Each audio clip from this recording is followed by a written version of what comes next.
This is AV Week, episode 169, Convenience or Death, recorded November 14th, 2014. Ready.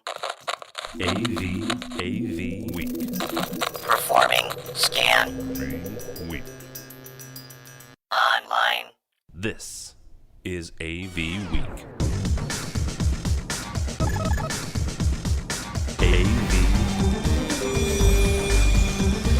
Week.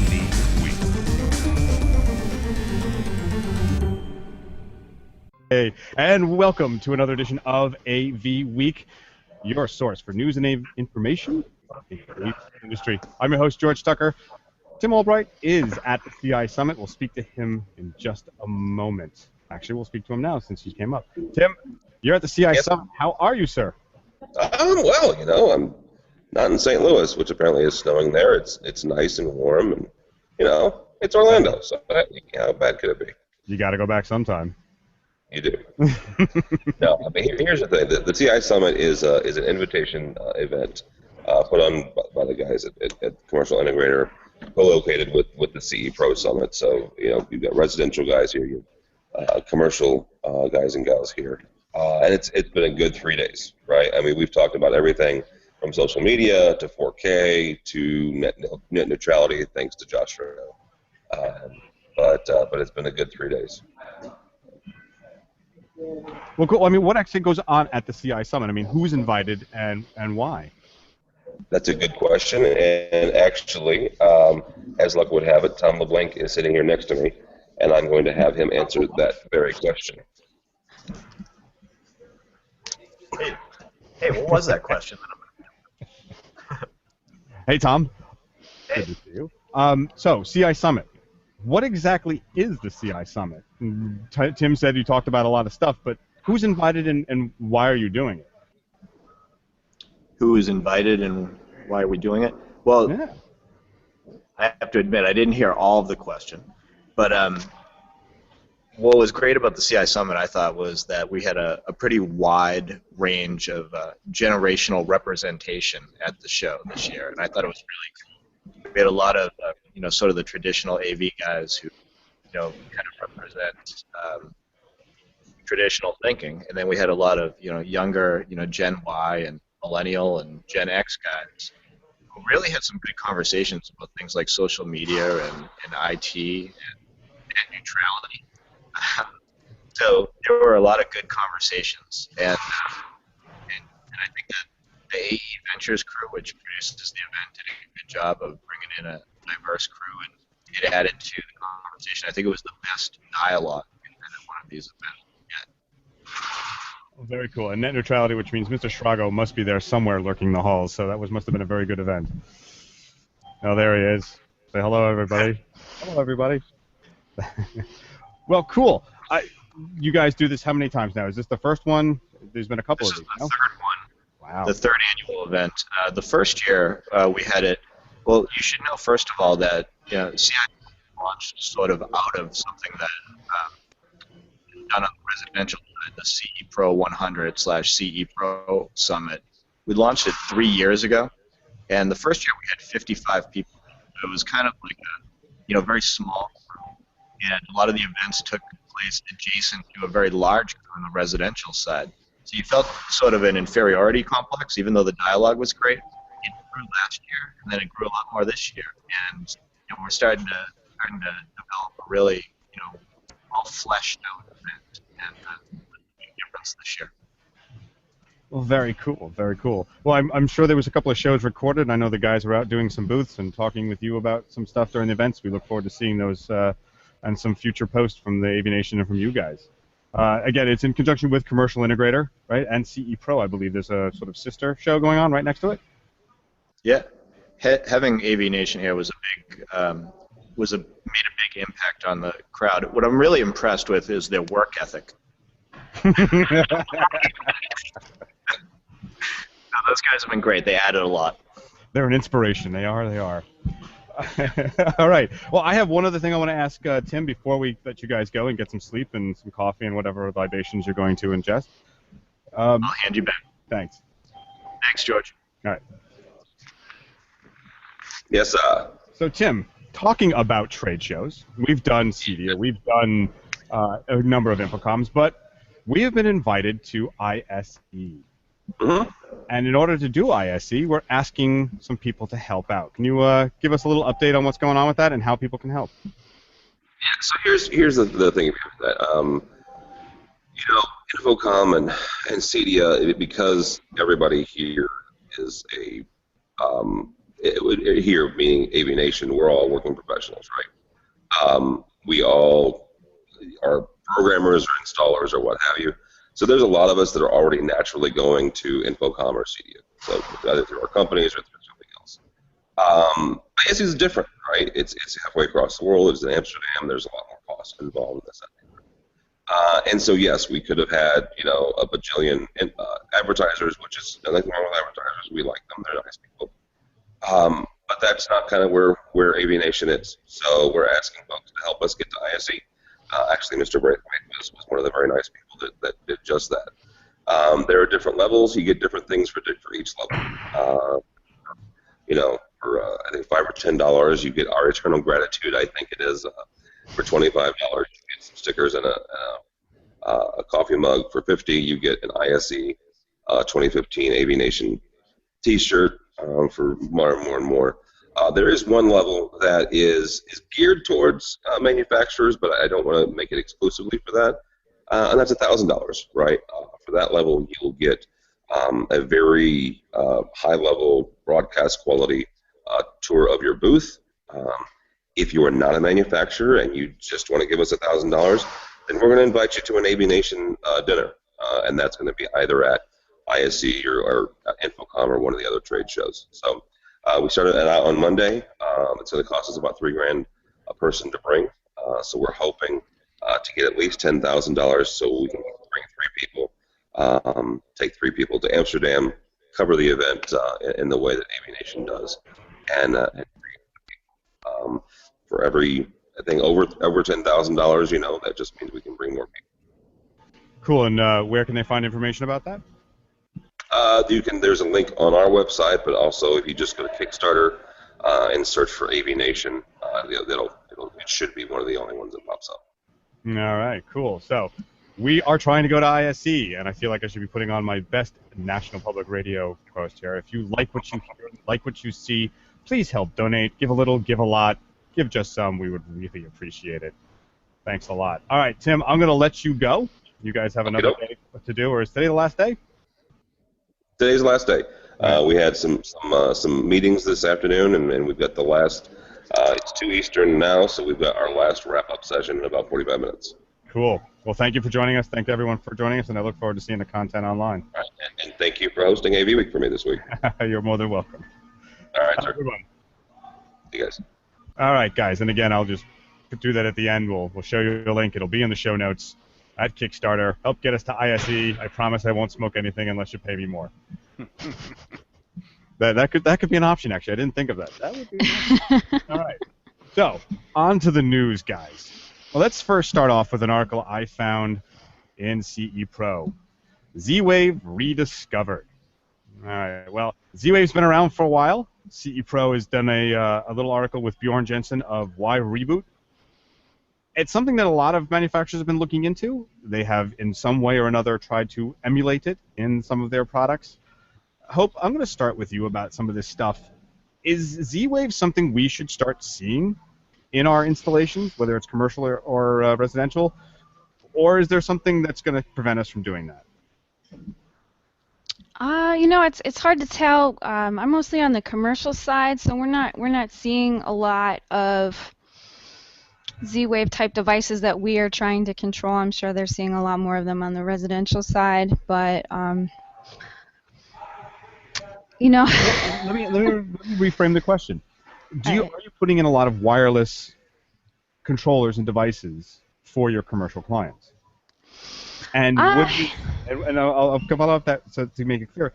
Would you be seeing with the BYOD, bring your own device stuff that's happening? Do you foresee some of these guys saying, "Well, I put it in my house. Why can't it be in my huddle room?" Well, that's a great question. I mean, right now we're definitely putting in a lot more iPads. People say, I can control everything from my iPad at home. Why can't I control it in my conference room? I think one of the big limitations you have on the commercial side is we're sort of at the mercy of somebody else's IT department. In a residential install, you can go in and you can set things up and configure them the way you want. On the commercial side, you're either having to sort of stick everything on a VLAN, you're doing an AVLAN, something where maybe you're not even talking to the internet because you just have to keep it completely segregated, or you're putting everything on the client's network and then you're at the mercy of their security department, you're at the mercy of their IT people. So we are starting to do more wireless control and definitely more Ethernet control. It gives you a lot more flexibility, gives you a lot more options. There's a lot of devices that are Ethernet only. A lot of the newer people who are making products are saying RS-232, what is that? Why would I want to stick that in there? So I think we are going to see more wireless devices, but the big challenge for a commercial integrator is to make sure that you can get it set up on somebody's network and that it'll be stable. It's a fair point, Scott. I forget if you do both, or commercial and residential. What is the main focus of Green? We do both. Commercial's our main focus, but we do both. Correct. So I started out in residential. So. Okay. Well, are you seeing a crossover in any sense? I mean, we know we bring in the BYODs. Everyone wants to bring in the iPads. Everyone wants to bring in their Android devices. Are you seeing them now, or your CEOs at least, saying, "Hey, it works in my house. Why can't I have the same thing here?" I would imagine at the conference room scenario, you get a lot of that. We don't do as many of those, but in those circumstances, that's when that comes into play. We do a lot of casino and hotel work and hospital work, so you're also starting to see the idea of something like a mesh network, which what the Z-Wave is, being its lower power situation, lower frequency, being able to be implemented into an environment like that. For devices that aren't, to Hope's point, applicable on the overall Wi-Fi network in an area. So I do see this becoming a thing for sure. Michael, I'll throw this to you. You've been on several different sides of this equation, right? You've been at a manufacturer, you've been at an installer, you're at another manufacturer. Is Z-Wave something a market like Clear One or a manufacturer like Clear One is going to look at, or is it going to be a proprietary, and I say that with mixed sentiment, a more secure proprietary transmission scheme? Or is this something viable? I think it's very viable. I think what you will see is that it will be an augmentation to other transports. So where you want to see access control, maybe where you want to see synchronization, like frame locking on a video wall, you'll actually see this be this lower, and because of the lower frequency and the lower noise floor on that frequency, that's why you'll see it in additional products. It won't be like what you see on the residential side, like a key lock, but you might see it in access control or even in a microphone. Yeah, now, they made a big point in this article to talk a lot about the Z-Wave, Schlock, and some other, I forget the other key manufacturer, lock manufacturer was. That being one of the main selling points. I'm not so sure I see that. Do either or any of you guys have a concern installing that kind of key lock system? Hope, I'll start with you. Would you put it in any of your commercial installations, in a wireless lock access? Probably not. I mean, we're not doing a lot of locks in our systems. We're usually working with whatever the client has existing already. Would I put it in my house? Maybe. I'd have to read up some more on the specs. I'd have to see the security protocols. But I might put it in my house.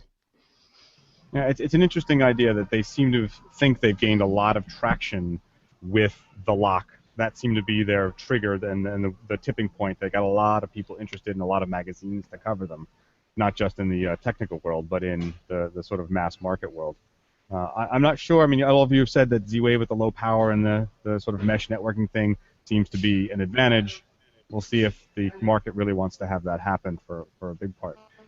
Another topic I want to bring up, actually, and something that sort of back ends on this, is the Internet of Things. From our friends at Engadget, Belkin and Mr. Coffee want to brew your first pot via Wi-Fi. Okay. And what it says here basically is you can set it to do what it's supposed to do and goes off when it's supposed to go off and alert you when it's ready, I suppose. This brings up a bigger question of the Internet of Things. Now, Scott, I'm going to start with you. You've done some more residential work. All right. Is this something your clients are looking for? Is that one added feature that makes them go, gee whiz, I really like what I got in my system? Or, well, what, I guess is what I'm asking. Well, as it relates to a coffee maker, that's probably a different conversation than, some other devices. There's a lot of other stuff to go into making a cup of coffee other than turning it on. Is it automatically going to add my grounds and the water too? So I don't see a gigantic value in a coffee maker in that respect. But other devices potentially. That I think the crock pot they had in there probably had more legs than the coffee pot. But all in all, it's I'm making jokes because I think we are entering the realm of more of a novelty type situation than a real world viable integration option. Especially because you have to open up a separate app, and I don't know. Well, you do. The app aside, and Hope, I'm going to turn this to you for a second. The app aside, and regardless of the fact that you do more commercial, is there some viable function that the Internet of Things could offer us, or will it always be just a fad? Maybe not as bad as 3D, but is there something that we can make it work and that would be beneficial? I think part of it is an Wi-Fi enabled coffee maker is sort of a solution in search of a problem. As Scott said, the problem in the morning for me isn't hitting the button on the coffee maker. Well, actually, I'm a Luddite when it comes to my coffee. I have a French press at home, but it's not the button; it's the grounds and it's all the other things. So I think you have to sort of look beyond that device and say, okay, what can I do with it? And as a programmer and someone who's an integrator, I think, okay, well, how do I fit this into a bigger solution? The question is, how does this make my life easier? If it doesn't make my life easier, there's really no point. But is there an API? Can I tie something else into it when I set my alarm clock at night? Will it change the time on the coffee maker so it'll, I'll measure out the grounds the night before and then it'll start brewing and it'll be ready when I get up because, I need my coffee in the morning, so that part does help. Yes, we all do, and I have 2 young boys, and I need my coffee before I wake them up because it's all gangbusters from there. If I'm not go, it's not going to happen. Michael, I want to ask you from both sides, as the manufacturer and as someone who's installed stuff in the versus commercial world. Do you see an application where this Internet of Things would be better and beneficial beyond the already used infrastructures and Ethernet and Internet connections we already have?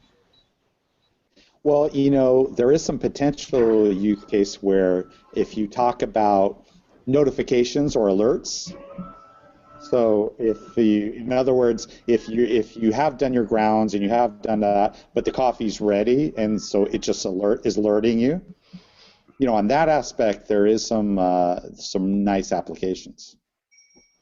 Yeah, I guess I'm still not sold on what it would really do. I mean, the ones I've seen are, your fridge tells you you're out of milk or you need more salami in the I don't know. It just doesn't seem to be something that added on. There's a backbone that really gives me any kind of added value that's not already there. Maybe I'm wrong. I'm asking you guys to differ, but if not, we'll move on to the next story. Well, potentially, if it were able to store the grounds, and when you got to a point where you were low on those, and it was able to order those through Amazon.com and bring your latest ones, already too, there is some convenience aspects to it. I suppose. Well, all right. Well, let's move on to something else. First, listen, the Tidal Hi-Fi music streaming service. All right, I chose this because here we have, whoops, there we go, now everybody can see it. We chose this because this is yet another attempt to break the mighty grip of MP3s. Everyone complains about them, no one wants to do anything about them. You have people like, HD Tracks, who provide downloads at high resolutions. We now have a streaming service that claims you can get really high quality AIFF, AF, and FLAC, and all kinds of different formats for $19.99 a month. So $20 a month, you get a really good streaming capability with some downloads, and it's supposed to be better than your what are the ones Pandora and Spotify, and maybe equal to, they say, Sonos, which is basically proprietary and you can't get it as a general person. Scott, I'm going to throw this to you to start off. Is there a market for the high-end streaming, and is that market one that we can use to help sell? Oh, I believe there is a market. There's always been a market for audiophile type situations by selling the upgraded speakers, the upgraded headphones, the upgraded formats. How big of a market, I don't know. I mean, the everyday person's not going to buy in at $20 a month. So it has to be fairly specified towards that group of people. I don't know the viable business option or the business opportunity. I don't know how big that chunk is, but I do think it's a viable option. It is still only CD quality, though. What is it for us? So as a residential dealer putting in a system, is this an added value feature that you can use to help sell some part of the system to make it just that much more? Or is it simply you're just going to have it client driven and, yeah, we can add that, here's a connection, you're done? Content's always important right now, I believe. I mean, content is what it's all about. And so, yeah, that is a viable, potentially a viable selling option, and not that much different than a kaleidoscope type situation on the movie side, whereas paying a premium for a higher level service on the streaming media side or the media side in general. It's probably the same situation of the difference between Blu-ray and DVD back in the day. You can use that to your advantage for sure. Some people will buy into it, some people won't. Well, that makes a good point. Michael, you and I have discussed some of the audio stuff in the past, both at conferences, in person, and on some different podcasts. One of the things the author of this article goes into things, maybe we'll have the final thing that'll make everybody want to go to the higher quality. And as Scott just said, there was the DVD and Blu-ray. There are SACDs still out there that were far superior, and yet they didn't sell, even at the high end. You still have people saying, I want my MP3 player in my control system. Right? Crestron and others put them out, and they had to make them. Mm-hmm.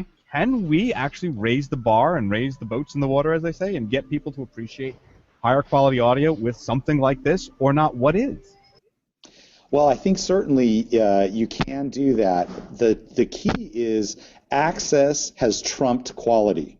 So, in other words, if I have access to all the different media types and content and all of that, and it's easy for me to get it, I may not know a reference point. I may not know what to look for quality-wise. And most of the younger generation, they may not have a good reference point to look at. If this service is to succeed, it has to have access to as much content and as much availability as possible. Now, if you have the access, absolutely, as people are interested in audio again, and as the lower resolution services have brought the awareness up, okay, because before that, people were playing video games or they're doing some other activity. But if you can bring people to understand about music and get into that, and they can understand about how higher quality speakers, how better amplifiers, how everything is, then certainly. So the key will be, will you have access to a wide variety of content, which is why some of these other ones have struggled. And if that's the case, it can succeed and it will succeed. People look at the headphones, the market in the headphones. People are buying more expensive headphones and so forth. They're still listening to crappy MP3s, that's true, but that's the first step where you get them into a higher quality experience, better drivers, better amplifiers, and so I believe it can and it will happen. I want to follow up with you on that for a moment, because you say that they're buying more quality headphones, which is true, but then there's the aberration of the highest selling headphones out there, which are the Beats, which we all know, if any of us have even had a moment's listen to them, are god-awful. And hopefully that doesn't give me the libel, but they're god-awful. And they're very popular. They're fashionable, they have a good name tag to them, and yet we can't get the guys to find equally good headphones or better that are equally as stylish. Okay. It's sort of a quandary. So what you're saying though is you're talking about it's almost a fashion piece. Like I'm buying this because it's a status symbol and it's got a gold setting. Okay, but the thing is, once they listen to how terrible those do sound, and someone sitting next to them on the plane has actually a very high quality headset on, they will now they've already spent $350 to Apple now for this, right? They will buy a high quality, like Shure and others who have very high-end headphones that more and more people are buying, even mainstream. You see it even in Amazon.com. Go look at the high-end headphones that they never had before. And probably without the success of Beats and other garbage headphones like that, we wouldn't be selling as many of these high-end ones. Yeah, I mean, it's a fair point. Hope, I'm going to bring you into this conversation with the idea of the punk band the Dead Kennedys once had an album called Convenience or Death. And Great album. Yeah, and yes, thank you. I knew I liked you for a reason. And Michael mentions that it's the content that is key, and Sam brought this to it. It's content, and the diverse content, and the ubiquity of getting any content. But are you seeing on your side the race towards getting the convenience content even at the expense of intelligibility, whether it comes to your conferencing tools or just having music and reinforcement for a presentation in a conference room? Yeah. Well, George, if I may, can answer Sure, to that? we'll go from it. Yeah, I'll edit it in. Go ahead. Okay, so from a conferencing point of view, to be honest, if you're talking about intelligibility and fatigue on meetings, it is the most important productivity aspect. So when you're doing a meeting, the less fatiguing that it is, which is coming primarily from the audio side, I mean, meetings will be over if you don't have that intelligibility and less fatigue. Mm-hmm. Now, you say that intelligibility is important, but they don't always seem to quantify it for a long time. You may shout from the spires about it, but it doesn't seem like anyone's really listening to it until they finally go into a meeting of, say, a competitor or an associate's company in which it's so much better, and then they finally see it. Scott, I'll throw this to you. Is that part of our challenge, is to show our clients some kind of example of why it's important to step up to that level? Well, yeah, sure. To answer your question initially, a lot of that has to do with you don't know what you don't know. And that's the thing with the clients in that circumstance of not understanding until they're in a situation of hearing it right and not having the fatigue and being able to carry on a meeting. But if you're trying to present that on the up front, they don't know what they don't know, and they could easily just call BS on that, to be honest with you. So yes, education is extremely important, and being able to justify their need to be able to step up into the right environment. Hope, we have you back. Are you there? Here. Can you hear me now? Yes, very well. Good. So I'll throw this to you. Scott talked about, and Michael talked about, raising the higher quality for that sort of corporate install is really essential because, as Michael said, it actually puts a strain on people listening in the meetings and makes those meetings much more arduous if we don't have intelligibility and good video. How do we combat it? How do you combat that desire for a consumer-based device or something that's, we don't need that many speakers because two in the front are just fine in a 20,000 square foot room, Yeah, I mean, some of it is that clients sort of expect that you'll be a miracle worker, and so they say, we love this tin ceiling, it looks awesome, and you're like, well, that's why your boardroom sounds terrible. We can put some great products in, and we can engineer the, out of it, but at the end of the day, it's how your room is set up, it's how your infrastructure is set up, and I think we've been very lucky in our with most of our clients that they understand and that they trust us. I think a lot of it is having trust with your clients, that they understand that you're not just telling them to do things to make your life easier or to sell them more product, but that you say, look, if we only put 2 mics in there, it's going to sound terrible. If we don't do something about that ceiling, we're never going to be able to engineer a good solution out of it. And let me follow it up on a related sort of idea. You're a mother. You have a lovely young child. How are you trying to instill in her an understanding of the quality? And I know she's very young, under 7 and 8, right? But She's I tried still very hard. Okay, under 7 and 8, and I've still tried very hard to show them that the convenience is not nearly as exciting as listening to something really good. But it's a hard fight. How are you planning to do that? Well, that's definitely a hard fight, and actually, I think she sort of epitomizes the fight over streaming music this week, where Taylor Swift kind of threw a fit and pulled her stuff off of Spotify, and I'm like, I'm not buying your CD because digital music is where it's at, and you can't make me buy your CD just by pulling something. But at the same time, I have a 2-year-old in the back seat yelling, "Shake it off! Shake it off! Shake it off!" And some of it is just that you try and show her some other music. And you try and show her that Taylor Swift is not the only option out there.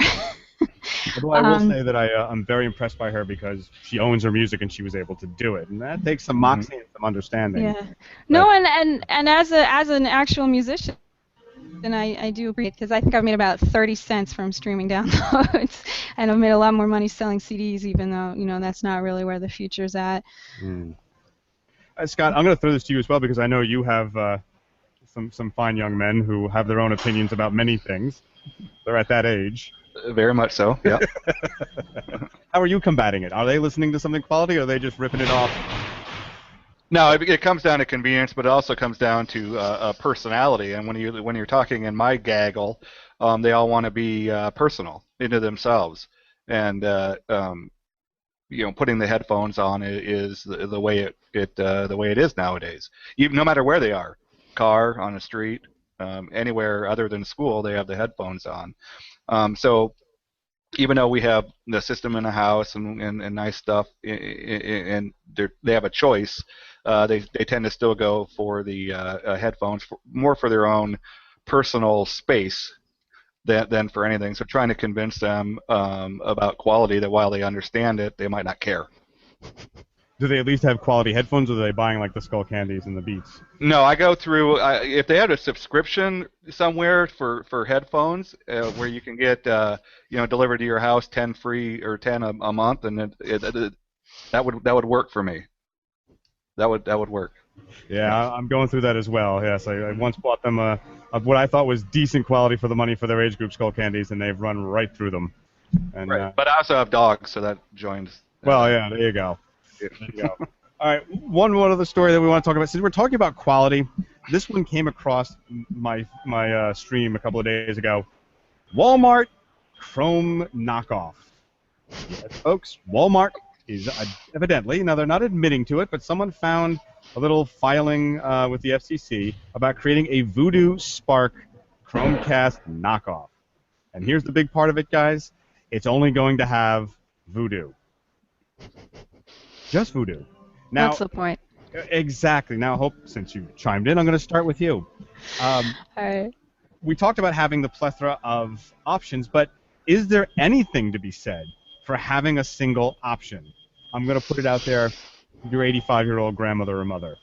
Yeah, for my grandmother actually has a TiVo, and I think we set her up with a Roku and a Harmony remote, so she's pretty ahead of the time when it comes to this stuff. But the problem I have in my house is that there's not one device for everything, and some of that is because the manufacturers are fighting with each other, and Apple doesn't want to support Amazon doesn't want to support Apple, Netflix just wants to be everyone's best friend. And so you end up with 12 different things hooked up to your TV, and you're like, okay, how do I just want to watch a movie? What do I plug in? And so if everybody had their own device and they were $20 each, maybe that might be a good option instead of having 6 different things. And my dad's at the house watching my daughter, and he's like, I just want to watch Orange is the New Black. Like, what do I hit on your TV? I don't understand. So if there's not going to be one device to rule them all, I'd like to have maybe an a la carte option. But Voodoo's on everything, so I don't think that's the solution. Right, and Michael, I'm going to throw this to you because from a manufacturer standpoint, offering that plethora of options, whether it's content or control or interfaces, it's actually a level of complexity that is mind-boggling. Is there something to be said for a one-shot solution, and where is that solution appropriate? Well, it's a fine line that you walk on that side because, as was brought up, all of a sudden you have 20 HDMI sticks that you need to plug into your display. It's part of a disturbing trend that's going on right now, and that is they use the EDID and CEC information that they get from the HDMI as well. So you look at the Sony's player, their new 4K player only plays with Sony devices.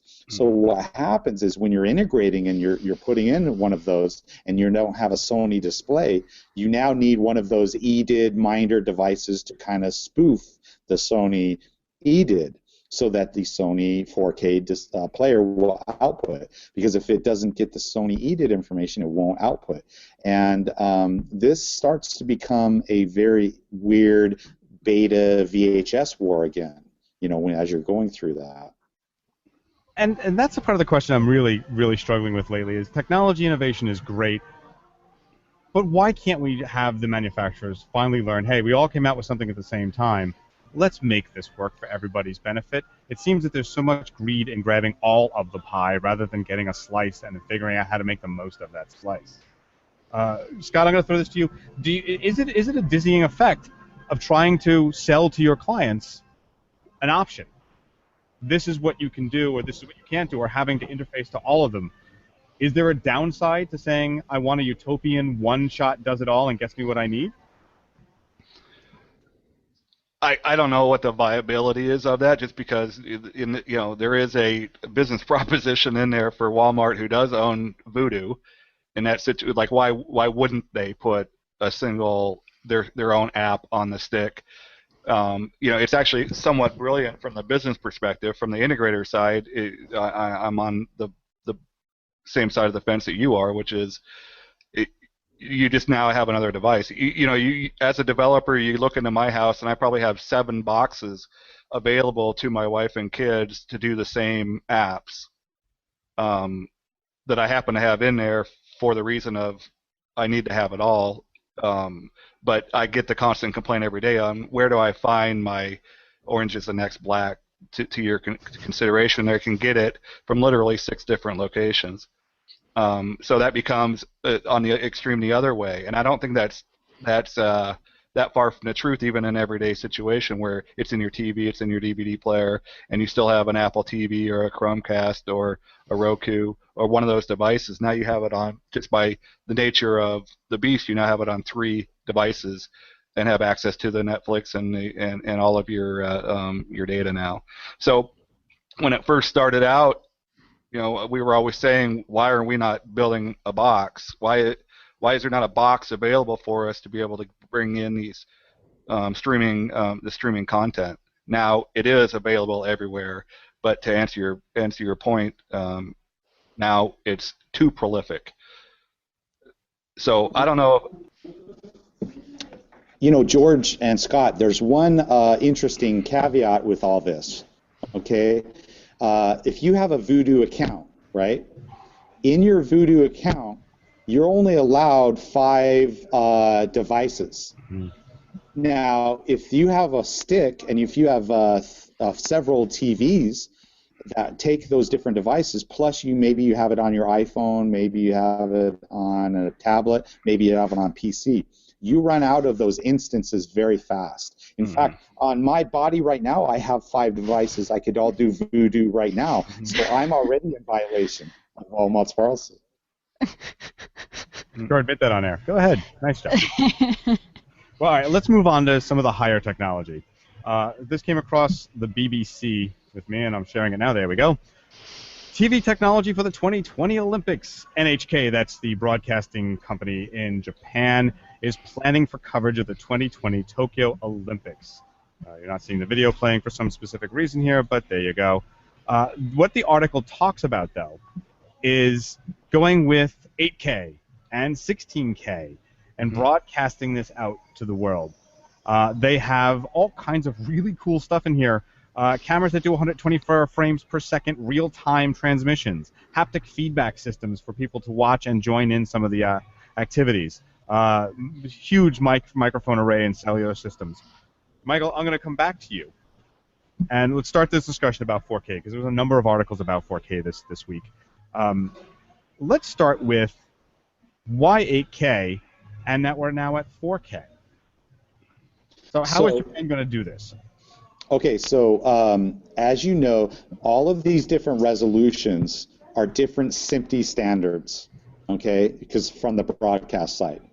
And when people talk about 4K right now, it reminds me of if you went back to Infocom in 2004, 10 years ago, everyone was talking about 720p at that point. And then there were other people that were saying, well, there's 1080p, but wait, George, there's no 1080p content. That's not, we have to get away from that. 8K is the high resolution versions of all the Ultra HD right now. 4K is the middle resolution, just like 720p was with high definition. And so I think it's fantastic that the Olympics is going to be in 8K. That's what houses of worship that we work on right now. They're using 8K cameras. 4K is the middle resolution. It's the 720p of today.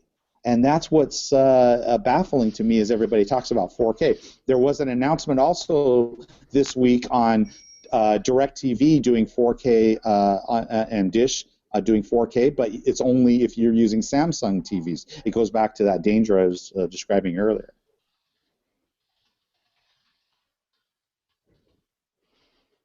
You lost me there for a minute. My apologies. So, but 4K and 8K, I mean, well, first of all, 8K is not available to us for many, many years, right? That's not true. That's not true. 8K is available now.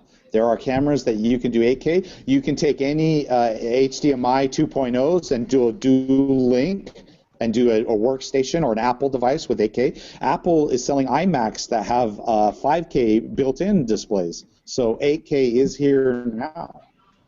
All right, so what I was trying to do is get to an article to share with everybody. Where is it? There it is. So you're going to watch the sausage being made again. So here we have, from CE Pro again, our friends at CE Pro, exploring 4K, is it all about resolution? And I'll get rid of that little thing there. There we go. So video expert Joe Silver explains why 4K is a piece of a puzzle, not the next generation standard bearer for high-performance video. Michael, you sent this to me, and we had a discussion about it. This is saying basically that it's not really about the resolution, but it's about something bigger. I'm going to lean on you to tell me, why is that something bigger? Here they call it the color and the gamut of colors, is the real part of this that has to hit first before we really see what 4K is going to give us. This article is so spot on. Everyone should read this article. If you haven't heard Joel's talk, Joel Silver, the founder of ISP, if you haven't heard him speak about this, you need to read some of this. But the point is, contrast ratio and color gamut space, color in the picture, always will beat resolution. You can take a high-resolution 4K display, put a 1080p display right next to it with a full color gamut space and high contrast ratio. People looking at those images from a normal distancing will always pick the color gamut. If you ask them which picture is better, which is a nicer picture, they will always pick the higher contrast ratio and the color gamut. It's 99 out of 100 people will always do that. Resolution, unless it's right up in front of your face, which you're not watching a big screen right up in front of your face like that, is not as important as the color gamut. And unfortunately, in both CEDIA and Infocom's trade shows, people don't talk about color. They don't talk about transmitting color. All of the video distribution technologies, the most popular ones that are out there, chroma subsample the colors. They compress the colors. They don't send the true colors. People talk about deep colors, but you can't produce deep color. You've already compressed the color before you even gets to the display. So it's like this is a huge issue in our market. And to that end, I'll mention a Protocol magazine, part of the, it's an imprint of Plaza.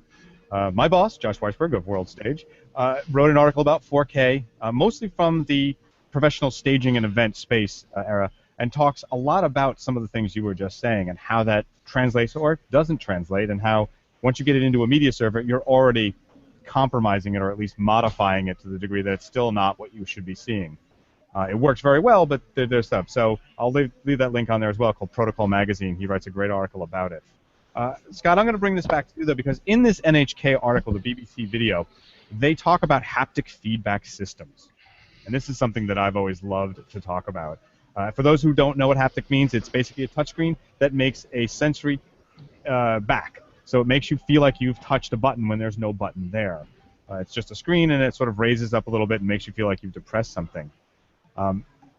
Have you been keeping track of haptic, and do you see an application hopefully soon, or is it just too expensive at the moment?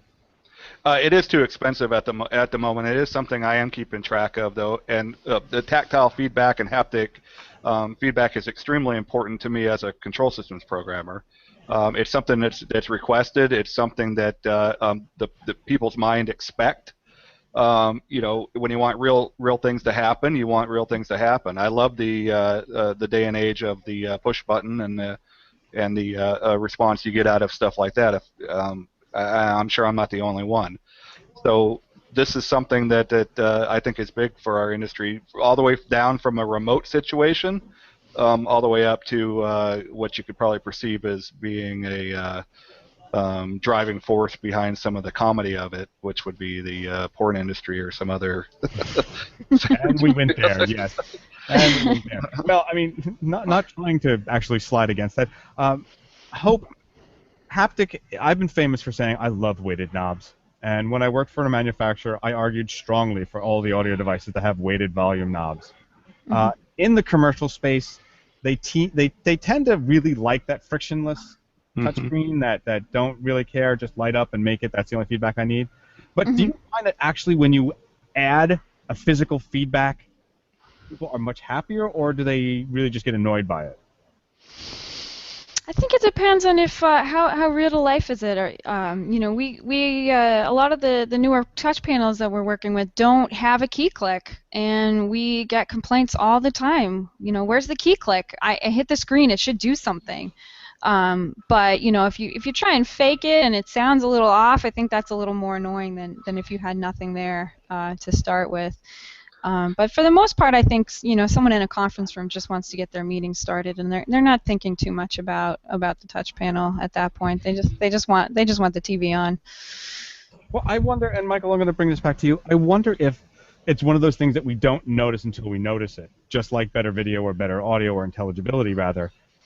Building in that sort of physical feedback is something you only miss once you've had it again.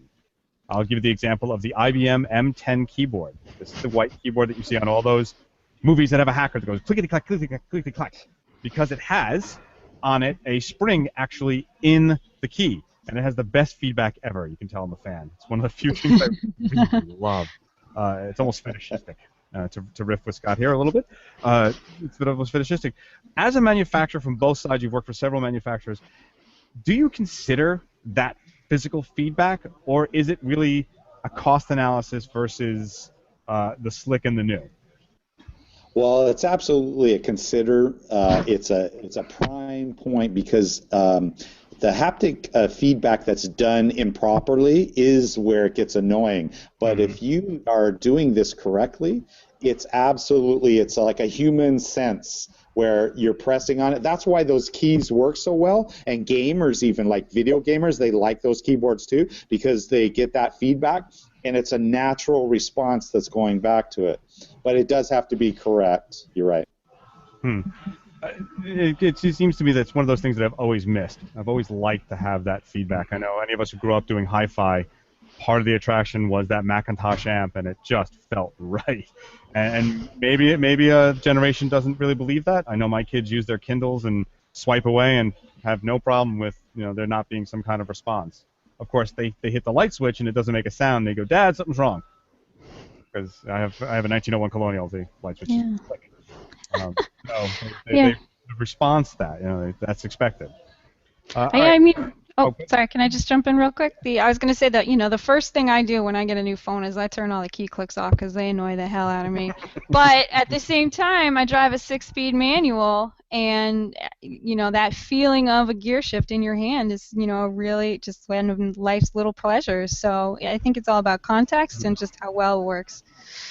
It's so true. And actually, Steve Greenblatt from Control Concepts, part of AVNation, wrote an article about the user experience and didn't really talk about that kind of feedback, but he really did emphasize that it has to be individualistic and what they expect. And it's a great article to read, right on to the Hope's point. All right, let's get one last article in here if we can today. Dark Hotel. Okay, this is something, risk assessment from Ars Technica. Dark Hotel uses bogus crypto certificates to snare Wi-Fi connected execs. So what this article goes on to explain is how at hotels they've been basically pinpointing after certain execs and giving them software updates, hardware updates, or bogus ones at least, to say, "Come on, do this," and they get a key in. For the commercial side, Hope, this is probably a concern for you guys, because if they're pinpointing you with your Wi-Fi and other access, how do you combat that with your users who are just so used to being told to just click update and make it happen? Yeah, I mean, I think if you read the article, it's a great article, and I think it is a little concerning from a security standpoint, because even if you do all the right things, I think one of the promoted comments at the bottom said, this could affect you even if you're working over a VPN. So, if you don't have control of the network that you're on, you just don't know what's out there, what could be getting onto your computer.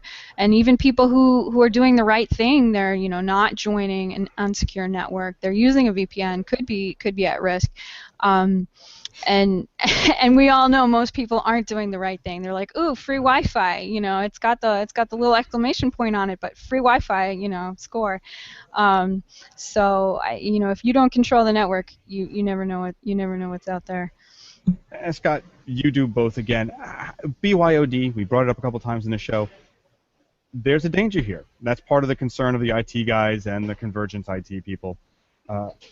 What do you have to do to make sure that your CEO and executive didn't click on something he wasn't supposed to while he was at the Grand Hyatt, and now is compromised and brings it back into the office? And they're going to blame the IT guy because he was controlling the projector when it happened, or blame the AV guy.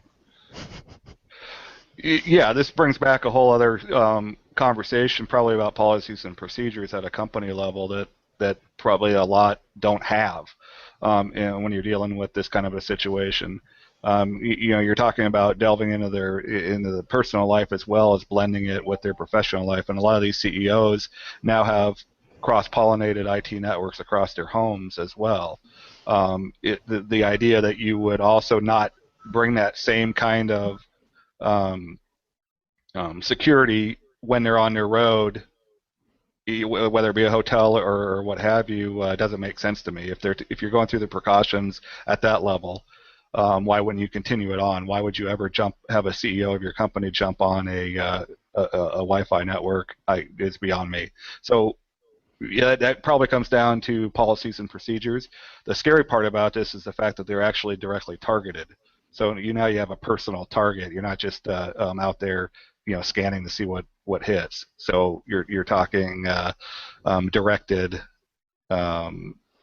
situation, not any different than let's say a stalker or something to that effect. So I think this is a really interesting story. But it brings also up residential stuff. You can have residentials now be targeted. There's something years ago called the Bluetooth sniper, which lets you focus right in on a Bluetooth device and be able to hear what they're saying on their headset or the music they were listening to. But the residential now, it has that concern as well. If you're a high-level, high-income person, someone may be trying to listen in on you. And how do we as integrators start to learn how to cope with that? Michael, I'm going to throw this to you, actually, since you've dealt with some of this side. How do we start convincing that value added, that is needed? Well, the most important part is these attacks are not obvious. They're usually a tunneling type attack, meaning I'm not, some people think, well, I'm clicking on something and, hey, take a look at this, and you're opening up some program and a virus comes out. That's not how most of these spoofs work. Basically, they still allow you to go to the internet. They still allow you to pass through. But the advanced key logging and the screen scraping that goes on is what they're collecting. So I spoof, right now I'm at a Hilton hotel, and I'm on the Hilton Honors Wi-Fi network. The way that you spoof that is you present what looks like the login page, you let somebody log in, you still take them to the internet and let them do whatever they want, but you are collecting the data as they're going. So in a residential point of view, if you really want to protect that, you would have to make sure of what the connections you're doing. You're always going to be doing encrypted or VPN type connections. You're not just connecting on and sending Gmail or Google Hangouts. Sorry, no pun intended. But you're not doing, because this is where the targeting comes in from. And a high-end. The other thing to tie into that, by the way, George, because I like the ideas of what you're talking about, is when you talk about social media, you have these apps where you are connecting to other people, and things like even just the TripAdvisor, the Seat Guru, some of these things like that. What they do is they're looking at your emails for when your itineraries come in, and so now the person not only knows information about you and so forth, but when you are or aren't there. So that even ties into the residential side as well, because now nobody's in the home, and we know that because your apps told us. And so, your house got vandalized at that point. Yeah, it's a serious thing, and one of those IT and convergence arguments that absolutely we have to learn it and know it, because our clients, of course, will blame us. I had a client many years ago that I found on Twitter when I was working for a manufacturer as their social media person, who basically blamed their problems on the Tower of Power and used the manufacturer's name in the beginning of that. Now, she didn't realize, and she knew, that wasn't all of it. That's where she laid it. And now for us as AV installers, they're going to see that as our system that was compromised, and we really have to learn to be able to warn them against that. And as Scott said, put procedures in place for them to say you shouldn't be doing this. And if you do, the first thing you do is disconnect and call me. Yep. Well, and it means you have to set everything up correctly, too. I mean, a lot of people are focusing on the AV side of the install, but you got to get your IT set too, because a network is only as secure as its most insecure node. And if you stick a Wi-Fi router on a client's network, you better have it locked down. You better work with their IT department. You better make sure that your system is secure, because our clients trust us, and we need to make sure that we reward that trust by keeping their network safe. Indeed. Well, I'm going to let you have the last word. That is Roth. She is with Verix. Thank you so much. Where else can people hear you, see you, and keep track of you? All right. Well, I'm a very infrequent poster on the Twitters, but I'm also very Googleable, Hope Roth, and I have an album in the Apple iTunes Store or on your streaming media services. It is called Beer and Pie. Oh, that's right, beer pie. I love that. Everyone loves beer. Everyone loves pie. And together they're fabulous. It's a great combination. So there you go on iTunes, Beer and Pie. Hope Roth, thank you so much. Thank you. Scott Samsal, he is with Greenpoint TDI. Thank you for joining us. Where else can folks keep track of you and your company? www.greenpointtdi.com. We're on Facebook as well. Cool. Offering specials and insights. I like it. Specials. There you go. I just set you up. See? Get a free weighted knob with every purchase. There you go. Right. And, of course, Michael Brathwhite, he is with Clear One. Michael, where else can they find out about you and Clear One? Yes, sir. You can go to Clear One, www.clearone.com. We also have a Facebook and a LinkedIn page. Come by, follow us, like us. Come watch our videos about our microphones and our streaming products. So we appreciate it. Yeah, great stuff on those sites, by the way. Great stuff. It's one of the resources I have out all the time. Well, guys, I've been your host, George Tucker from AVNation. AVNation.tv is a collection of working AV professionals making media for and by us. Please come by avnation.tv and check out our other shows. We have one called Poe, brand new with Anthony Zotti, part of our DIY show, but he covers Ethernet, makes you less afraid of it. He calls it the power over Ethernet. I call it the fear of flying with Ethernet. So he's a good job. We've got the Pico Projection guys who do all about the emerging market of Pico projections. There's EdTech, hosted by Tim Albright, our founder. There's, of course, I said the DIY show. There is a live show about event staging. There is an AV social show for marketing and techniques for the small market businesses. Probably find that and more at avnation.tv. And if you like this content and the others that you saw, please help us get to ISE. You can go to the Kickstarter page and look up AVNation. We would appreciate any bit you can give us. We may not have coffee mugs like NPR, but you will have our appreciation. So thank you very much. And thank you for watching AV Week. The network for the AV industry. What are you listening to? This This is AV. This is AV Nation. This is AV Nation.